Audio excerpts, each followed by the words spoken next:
ராம் ராம் திருவாசலம். பின்பக்கம் பேக்ரவுண்டில் கோமாதாலாம் இருக்கா. இங்கே 18ஆம் படி கருப்பை இருக்கான். கோமாதா அதிஷ்டானத்துக்கு முன்னாடி கருப்பை இருக்கான். 18ஆம் படி கருப்பை இருக்கான். இன்றைக்கி செவ்வாய்க்கிழமை 18ஆம் படி கருப்பனுக்கு பூஜை நடந்துகிட்ருக்கு.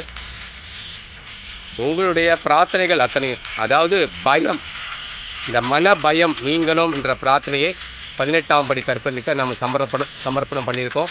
ராம் ராம் பெரிவாசனம். இப்போ பூஜை ஆரம்பம். ராம் ராம் பெரிவாசனம். 18ஆம் படி கருப்பா எல்லாருக்கும் பக்கத்துணையாக இருக்கணும்.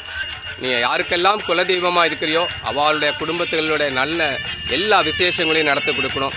தேக ஆரோக்கியம் நன்னா இருக்கணும். மன பயம் நீங்கணும் அப்படின்ற பிரார்த்தனையை பெரியவாபுரத்தில் நம்ம 18ஆம் படி கருப்பங்கிட்ட வைக்கிறோம். ராம் ராம் பெரிவாசனம். ராம் ராம் பெரிவாசனம். அப்படி எல்லா ஆரத்தி எடுத்துக்கோ. ராம் ராம் பெரிவாசனம். ராம் ராம் பெரிவாசனம். பெரிவா பெரிவா பெரிவா கருப்பா கருப்பா எல்லாருக்கும் நல்ல தைரியத்தை கொடு கருப்பா. எல்லா ஆரத்தி எடுத்துக்கோ. பெரிவாசனம் பெரிவாசனம் பெரிவாசனம். கருப்பா எல்லாருக்கும் மன பயம் நீங்கணும். எல்லா வீட்டுக்கும் நீ காவலாக இருக்கணும். அவங்க குடும்பத்துக்கெல்லாம் நீ காவலாக இருக்கணும். 18ஆம் படி கருப்பா. பெரிவாசனம் பெரிவாசனம் பெரிவாசனம்.